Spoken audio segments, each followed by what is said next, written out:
Hello and welcome back to the Bright Light Wellness YouTube channel. Thank you so much for being here. I'm excited to talk with you about another topic today. Today, I want to talk about oxalates. Man, they are they are a big hot topic that a lot of people want to chat about. And I think a lot of people want to blame all of their health issues on oxalates. And I'm not really sure that I believe that that's the root cause of any chronic disease. However, they can cause a stress in certain systems that can lead to symptomology. So if you've never heard about oxalates, what are oxalates? So they are a chemical compound that is made in plants, typically. You're not going to really find oxalates in animal foods very much. They'd be low. They're higher in plant foods, and certain plants metabolize more oxalates than others. So we actually make oxalates as well. We endogenously produce oxalates, and some people endogenously produce more oxalates than others as well. So plants actually make this as part of their metabolism. They actually make oxalates, and it's called oxalic acid. It's a natural compound found in plants. And when we overconsume them, we can have symptomology, or some people. Not everybody is going to respond to oxalates. Some people will. So where do you find oxalates? Like I said, you find them in plant foods, and you find them in certain foods are higher than others. Like spinach has a very high load of oxalates, sweet potatoes, dark chocolate, Swiss chard, rutabaga. I'm not sure I pronounced that word right. And certain vegetables are lower in oxalates, and certain ones are higher. So you'll find them a lot in like nuts and seeds have a lot of high oxalates, grains, gluten, they can have a lot like brown rice and things like that. So certain foods have more than others. And there's a great resource if you want to learn more. I'd recommend reading Sally K. Norton's book, which is called Toxic Superfoods. And as much as I love that book, and I think it's a great resource for people to kind of have awareness about oxalates and be aware that, oh, over consuming sweet potatoes or over consuming spinach or over consuming certain foods is not really healthy for me. I think the way that we consume them matters. And I want to say I was the kind of person, let's just back up for a little bit. I want to talk about the way that people overconsume oxalates is typically through the diet, okay? And this happened to me because I went on a health journey about 6 or 7 years ago. I wanted to lose weight and I started eating healthier. And when I started eating healthier, I ate a lot of more fruits and vegetables. So, and a lot of high oxalate foods that I didn't really know about oxalates. Like I didn't have awareness of it. So I was eating a lot of spinach and sweet potatoes and dark chocolate and almond everything, almond flour, everything. And I definitely did create an oxalate issue in my body because I was over consuming them.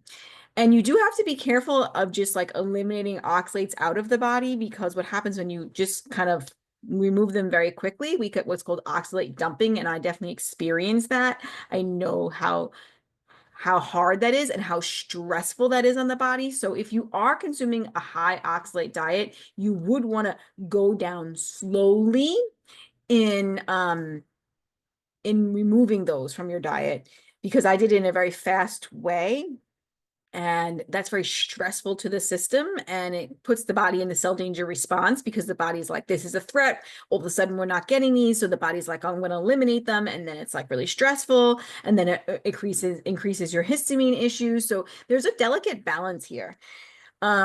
So you want to go slowly in removing them if you decide you want to. And actually, we should also talk about what is the symptomology of a person with too many oxalates in their body or having an oxalate toxicity in their body. They're going to have a lot of joint pain, a lot of urogenitalia issues like bladder issues like IC and vulvodynia. They're going to have gut issues. They can have skin issues. They can have a lot of like neuroinflammation, actually. Oxalates can cause like numbness and tingling. It could cause things as like I wouldn't say it was. I don't think it's the cause of anything, but it can help. You can manifest symptoms of like ringing in the ears, or like sand in the eyes, or like eye pain or burning pains. There can be a lot of symptomology associated. Joint pain for sure, like gout as well. Very much associated with too many oxalates in the diet or just over consuming oxalates. So you're getting a lot of oxalates. You can look up on on different platforms, but I would recommend Sally Kay Norton as the go-to source because she's really, really good at this. But we're really getting it from plants, and certain ones have higher oxalates than others. Like I mentioned before, the dark chocolate, the spinach, the Swiss chard, the sweet potatoes, the almonds, the nuts, the seeds. Certain nuts and seeds are lower, like pumpkin seed and sunflower, but a lot of them are pretty high. Chia seeds are really high.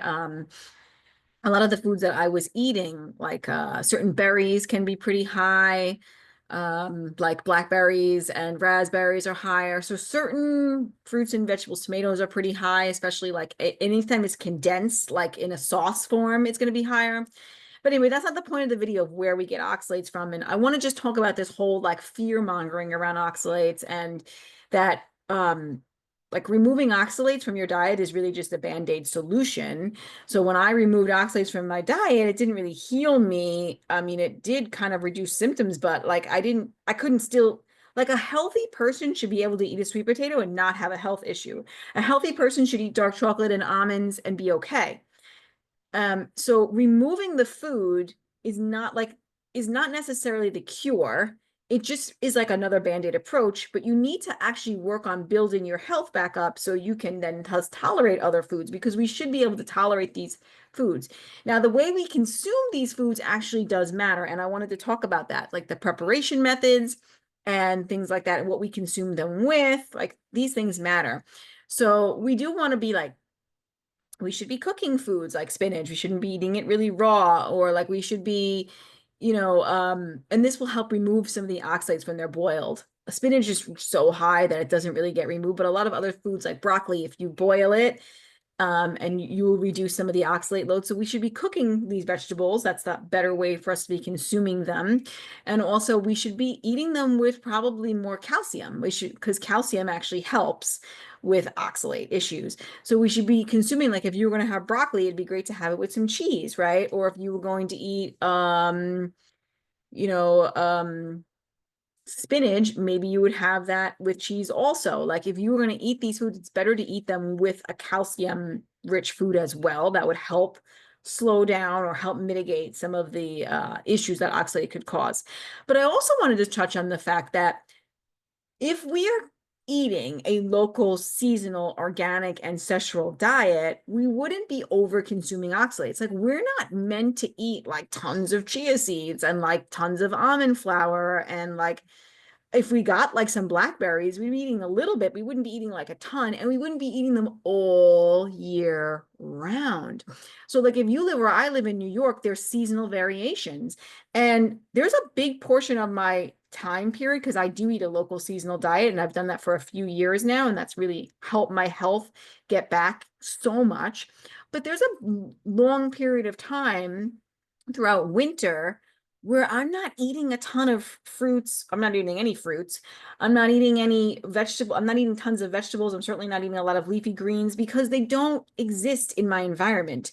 So if we were following nature and living according to nature's laws, we wouldn't be over consuming oxalates. Okay. It wouldn't really naturally happen. You wouldn't be eating almond flour or drinking almond milk, or, I mean, maybe you'd eat a couple of sweet potatoes, or you'd eat more rutabaga when it was the season, right? We would do these things, but your body would have a break from these foods if you were eating a local seasonal ancestral diet. Now, that's of course if you live in an environment where there's seasons. If you live in an equatorial region, well, I think you'd be bothered less by oxalates because your vitamin D level would be higher. And you also that makes a difference, but there are other factors, because the vitamin D levels being up enough would support the oxalates not being so much of an issue for you. So we need to, and vitamin D from sunlight, I'm talking about, not vitamin D from a pill. There's a big difference. So we need to be honoring nature and what it's providing for us. So we can't just be like, oh, getting really reductionistic and be like, oh, we just have to remove oxalates from our diet because they're poison and they're no good for us. Those foods have a lot of healing potential as well, but they should be eaten in the correct context. We should be eating them when they are seasonally appropriate for us, when they are available to our environment, and we shouldn't be over consuming them. And that's where you run into trouble. Like I was not back when I was trying to lose weight and, take care of my health, I just was like, oh, sweet potatoes are healthy. I can eat them whenever. And spinach is healthy and I should eat it all the time. Not really. We should be only consuming those foods when they are seasonally available. Like food stores are a modern convenience, and we shouldn't be just consuming foods whenever we want, whenever we want. There's a lot of quantum information in foods as well, like the deuterium levels and the water content and the light information that's stored in food that is grown outside in nature. That light information needs to be matched to us. We want to have a quantum match. So there's so many factors that go into what we should be eating. It's not just about this food is bad, this food is good, this food is a toxic superfood, this food is not, this food has low oxalate, this food is not. Like we have to also consider many other factors, from what season is it? Does it grow local to my environment? Where the sourcing, the glyphosate, there's so many factors. We don't want is it organic? There's so many other factors to consider. How are we preparing the food? Are we boiling the food, to reduce, like we knew that back in the day, like we knew it was common practice. Oh, we should soak and ferment grains because it reduces the toxicity in the food, right? We shouldn't eat cacao raw, right? Because it reduces the toxicity when we prepare it in certain ways. Like we knew this in our ancestral wisdom, but we just get away from it because we're just living in the modern world and we're not taught these things and we don't get them passed down to us from generation to generation. I know I didn't. Nobody told me to ferment and soak grains. Nobody told me, to boil vegetables to reduce toxicity. Like we just kind of knew these things, or to eat them with calcium. So that's part of the reason is the why people have trouble with oxalates. Number one is that we're not eating locally or ancestrally. We're not having those breaks where we would not eat as much oxalates normally, right? And then we're also not passed on the ancient wisdom of how to prepare food so the oxalates don't become an issue. So that's number one. And then the other thing to think about is, well, how much time are you spending indoors and how much time are you spending outdoors? Because when we are outside in sunshine, we're going to synthesize vitamin D from UVB sunlight, which has a myriad of effects, sunlight besides vitamin D, but that's also going to have a direct effect on our gut health, our immune health, and how we process oxalates. So this is also a factor, and we should not be getting our we should not be getting our sunshine from a pill. Sunshine cannot be bottled. We need to use sunshine and make our vitamin D from sunlight on our skin. And that's a whole big topic of conversation. But this does impact our vitamin D levels, will impact how well we can break down oxalates and use and absorb oxalates. Okay, so that's another factor. And then the next factor is non-native EMFs, non-native electromagnetic frequencies, like radiation from, cell phones, Wi-Fi, Bluetooth, all of the things, right, that we're using, all the tech that we use, and also artificial light.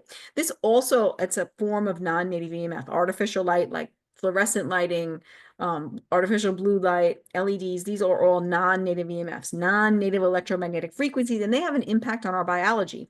And one of the things that they do, non-native EMFs, is they activate the parasympathetic, they keep us out of the healing cycle, they activate the cell danger response. There's many things they do, but one of the main things they do that affects oxalate metabolism is that they open up the calcium gated ion channels, so calcium can enter the cell where it doesn't belong. Oxalates bind to minerals. Oxalates and minerals and actually heavy metals all have a connection, okay? So when we have too many oxalates, we can have mineral imbalances because the oxalates are binding to the minerals and stealing them up. Like when you have a kidney stone, it's usually filled with calcium oxalate, okay? But if you're not using and absorbing your calcium correctly, or lots of other things, or your gut health is poor also because of poor circadian rhythms and lack of sunlight, and which sunlight modulates the gut microbiome and would help you with an oxalate issue, and also not honoring circadian rhythms and being exposed to tech a lot, well, this is going to cause a problem with your calcium metabolism as well. So then it's going to cause a problem with how you use and absorb oxalates. So these things all matter, right? Because you're not using and absorbing your calcium the way you should, then you're going to have more issues with oxalates. So, and if you're taking in too many oxalates, I would say too, you might have a problem with it as well. This all is playing a role. So how much sunshine are you getting, and how much non-native EMF exposure, and how are your circadian rhythms, all connection to whether or not oxalates are going to be problematic, and their connection to how you can solve your oxalate issue, because I had an oxalate issue as well. And all of these things have been helpful. Eating a local ancestral seasonal diet, getting my circadian rhythms back on point, which is honoring the light and dark cycles, and also the seasonal rhythms like circadian rhythms, right? Getting more sunshine, tons of sunshine, reducing my non-native EMF exposure, blocking artificial light at night. All of these things have helped me be able to tolerate more and more oxalates as I'm healing. I mean, I used to not be able to eat really oxalates at all. I would react like immediately to anything that had a decent amount of oxalates. Now I can tolerate a lot more of those foods, and that's really good. I'm healing. I'm in the healing phase. My body's not in the cell danger response. It doesn't think everything's a threat. I can now start to add these foods back into my diet, which is what you want to happen. I'm naturally supporting my body's own natural detoxification by having, by sweating in sunlight, by being outside in sunlight, by grounding. I'm increasing my voltage and my charge. Expanding my exclusion zone water. I know these are words you might not have heard of before, but they're all things I talk about a lot on this channel. I'm, supporting my body's natural melatonin production. I'm improving my gut health, all by improving my circadian rhythms and living according to nature's laws. Now, another reason why I think a lot of people have oxalate issues is because they have poor liver health and poor gallbladder health, and then they're not able to use and absorb fats appropriately. So then the fats are not helping to, like, they have poor fat digestion, and then they're not actually able to remove oxalates through that pathway as well. So their detoxification pathways are blocked up. They're unable to remove oxalates in the ways that we should through healthy utilizations of fats. So this could be another thing to look at as well. Supporting the liver, supporting the gallbladder. And I don't mean this by supplementation. I mean this honestly by getting circadian rhythms on point, by getting more sunlight, by getting your liver in sunlight, actually.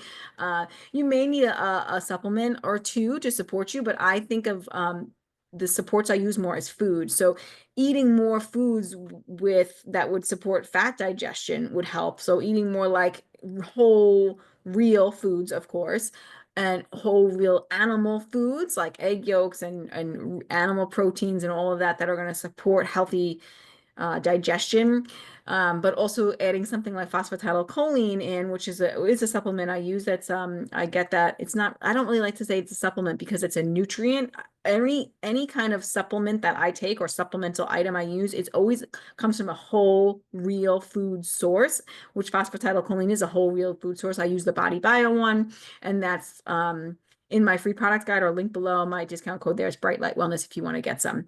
But that's a really good support for supporting liver, gallbladder, and digestive health, and also supporting fat utilization, and also supporting like methylation and detoxification. But that's just a nutrient that we should be eating in food. It's just that unfortunately in our modern world, there's so much assault coming at us that we need a little extra support to help us remove what's not serving us.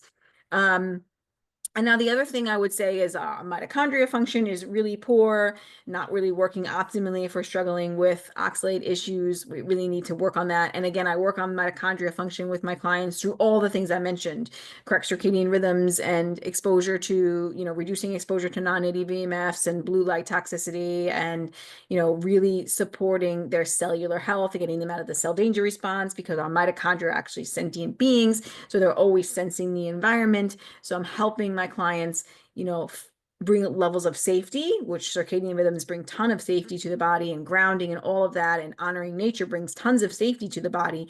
So the mitochondria can kind of get more orientated to its environment and feel more safe, and then start working more optimally, and then stop thinking everything is a threat, like the tomato that you just ate, because it shouldn't be a threat to our system. Like a healthy body can tolerate oxalates. A healthy body will be able to remove oxalates from its system and won't struggle with eating higher oxalate foods. It'll eat them and then it'll move on. Okay. So it's not the food, it's us that need the work. We can't blame the spinach. We can't blame, the sweet potatoes. It's us. And it's the way that we consume them also. We should be consuming them in a seasonal fashion. Okay. Now, the other thing I would say is, of course, gut health we want to work on, which of course, if we're working on mitochondrial health and all the things that I mentioned, we are working on gut health.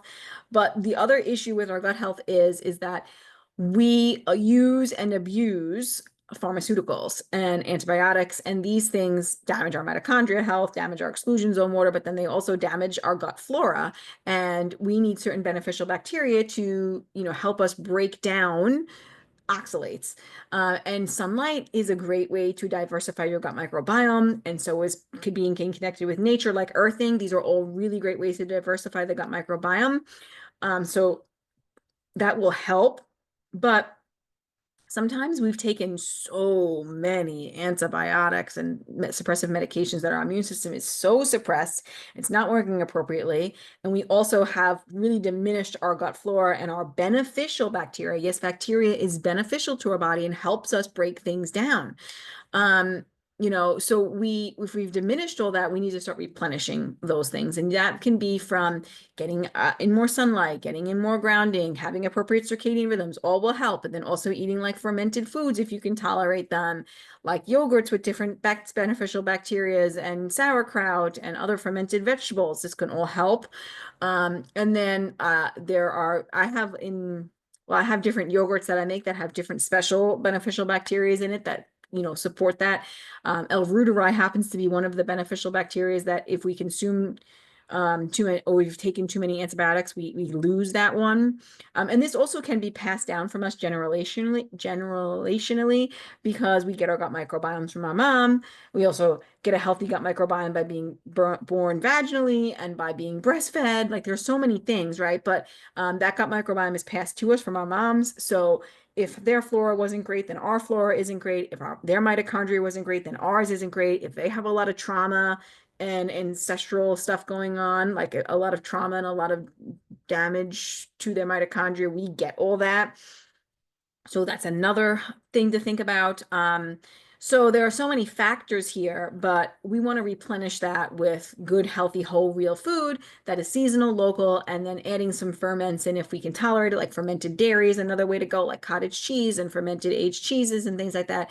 Again, you want to go low and slow, because sometimes people don't tolerate this, because people who have trouble with oxalates usually also have trouble with histamine issues. I have a really good video on histamine and how to support histamine and mast cell activation syndrome a couple of episodes ago, so go back and check that out. And I have tons of videos on vitamin D and sunlight and circadian biology. Like just scroll back through my YouTube and you can glean so much. And then of course I offer a lot of information on my podcast, the Quantum Health Connection podcast. So lots of things we need to do to replenish or just support the body when they have oxalate issues. We want to realize that it's not the food, it's us, and that we should be able to tolerate oxalate foods. It's just that we've got to work on our terrain and strengthening our terrain. Now, I wanted to say about if you've taken too many antibiotics, yes, you can eat the fermented foods. Yes, you can add different like strains of bacteria in with like making different yogurts that have certain strains in it. That can be helpful. Like L-reuteri, like I mentioned. But you also, homeopathy is another really important tool to use here, which I am a classically trained homeopath as well. So I support people with not only lifestyle practices that strengthen their health, but also homeopathy, which will strengthen the immune system and also strengthen the gut integrity and the gut health.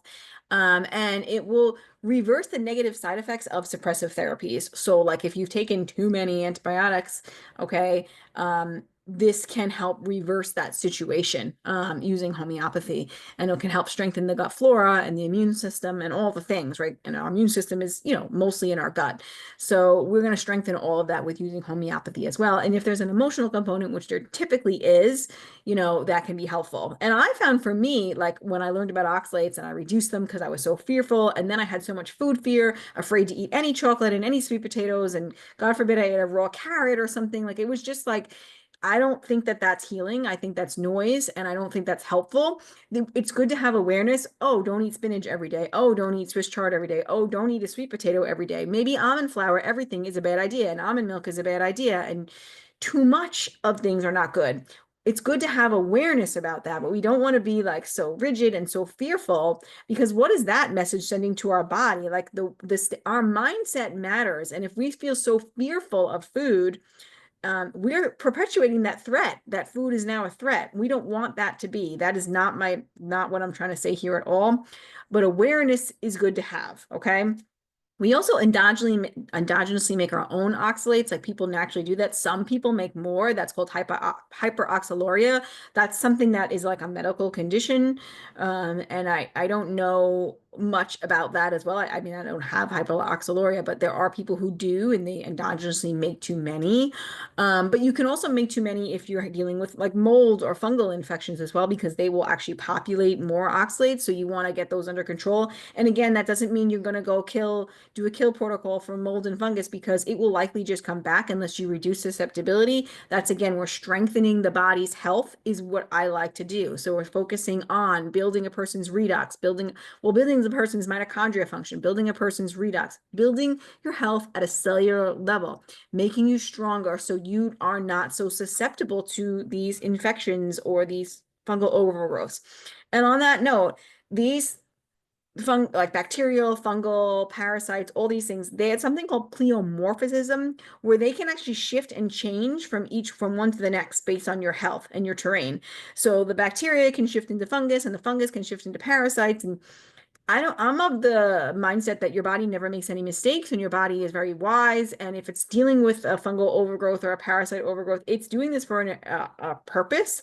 And I don't think fighting against or doing kill protocols is the way to go at all. It's all about strengthening the person's internal terrain, healing from the inside out, strengthening a person from the inside out. We don't need to kill anything. We just need to make you stronger and more resilient, so you're not a weak host. And so these things don't keep coming back and harvesting in your body, right?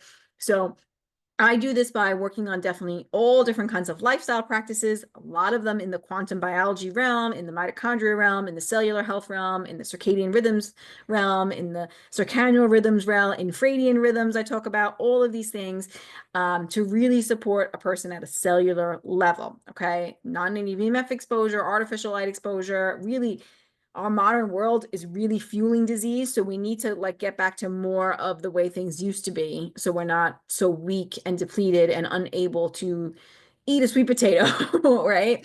Because it's not the food again, it's us and our terrain and the choices that we're making and the habits that we make. And I'm not trying to blame or shame anybody. That's just the truth of it. And it's I don't want people to feel fear-mongered and like, oh my God, I have to be like worried about all these superfoods that can be healing and supportive to us. Like there are a lot of like cinnamon is a great example. Like it's a great herb and food that we can use, but it's very high in oxalates. A lot of herbs are very high, like turmeric as well.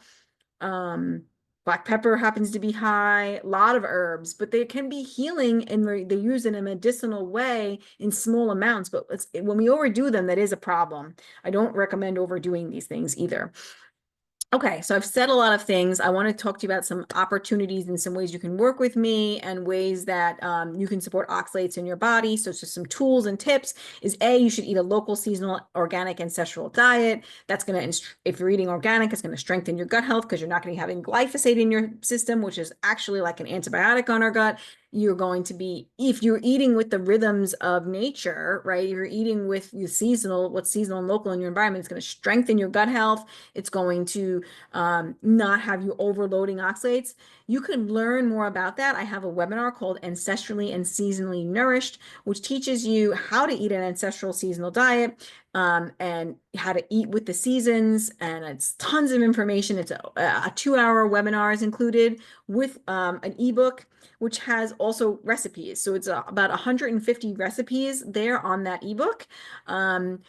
Of different ancestral ideas of foods you can eat. And they're really good and they really taste well. And my family really loves them and my extended family loves them. And I love to cook. And a lot of the recipes happen to be low oxalate because of the fact that I have been eating a lower oxalate diet for a long time. I don't really condone, I don't really eat a ton of high oxalate foods, but I'm not fearful of them anymore. Like if I have one, like I know that I can put those foods in my diet here and there, but they're actually not foods that we should be eating every day. Like nobody should be eating spinach every day. Like that doesn't make sense ancestrally. It wouldn't have happened. And nobody would be eating dark chocolate every day. And nobody would be eating almond flour every day because they weren't available to us, right? So a lot of my food recipes will be naturally lower oxalate. And I don't eat gluten or grains really that much either. So there's not a lot of gluten or grains, but there's an excellent bread recipe in there as well. So anyway, this is just some, it's gluten-free, by the way, gluten-free and grain-free and high protein. So there are a lot of ways we can support this. So that's one way is we focus on the diet, right? And eating a more whole foods diet and all that. It supports mitochondria health. There's so many benefits to eating a local seasonal ancestral diet. So you can check out that webinar. It's called the Ancestrally and Seasonally Nourished Webinar and Recipe ebook. You can also check out my Get Your Light Right webinar and ebook, which will teach you how to in really strengthen your circadian rhythms and use sunlight as a healing modality, which really supports us at a cellular level and supports, which so does an ancestral diet, supports us at a cellular level and supports our mitochondria health. And you'll learn a little bit about non-native EMFs there as well. And of course, you can work with me one-to-one. I am taking one-to-one clients. I have room for one-to-one coaching client right now in this moment, but I also have personalized health care plans that I write for people who are struggling, which is where I meet with you and I talk with you and I write you a plan. And then I make a video recording of that plan and I send it to you. So you have an audio and an ebook. So you have a personalized healthcare plan. That's for people who can implement all on their own and who don't need like support and guidance through the process. That depends on the person. And then same thing with my webinars.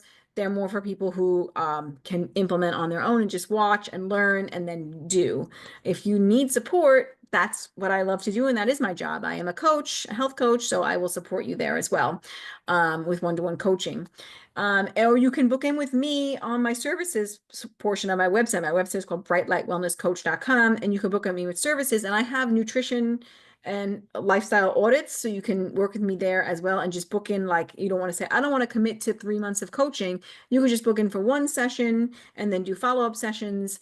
And I also have homeopathy as well, which absolutely supports the immune system and the gut health and strengthens it so you can tolerate more foods. I have been able to really expand my diet. There was a time when I was eating just meat, which was not a healthy practice for me because it was really stressing out my body, but it was also eliminating the helping eliminate things and I couldn't tolerate anything. So it's this delicate dance, right, of learning how to strengthen the body as well so they can tolerate more foods, because the more foods you can actually tolerate eating, the healthier you're going to be. So you want to not eliminate foods. We don't want to be eating these restrictive diets that they activate the cell danger response. They can cause a lot of gut imbalances over time. You're not getting enough of diversity in your gut microbiome. So, which the sunlight will help us diversify our gut microbiome. We do need to eat foods also that are important for us. And the yogurt recipe is also in my Ancestrally and Seasonally Nourished Diet webinar as well. And yeah, I've given you a lot of information here. And so I would recommend homeopathy as well to just strengthen your body so you're not eating a restrictive diet for so long. We don't want to be restricting. We want to be able to be expanding our diet. And we want to be able to be like, oh, I can go have some dark chocolate and it's fine. Or I can go eat some, I don't know, I'm trying to think of another high oxalate food, like a sweet potato or, whatever it is. And it's okay. Like we don't want it to be stressful to our system when we eat these things. So we just have to strengthen you from within. So those are the many ways you can work with me. Get my webinars.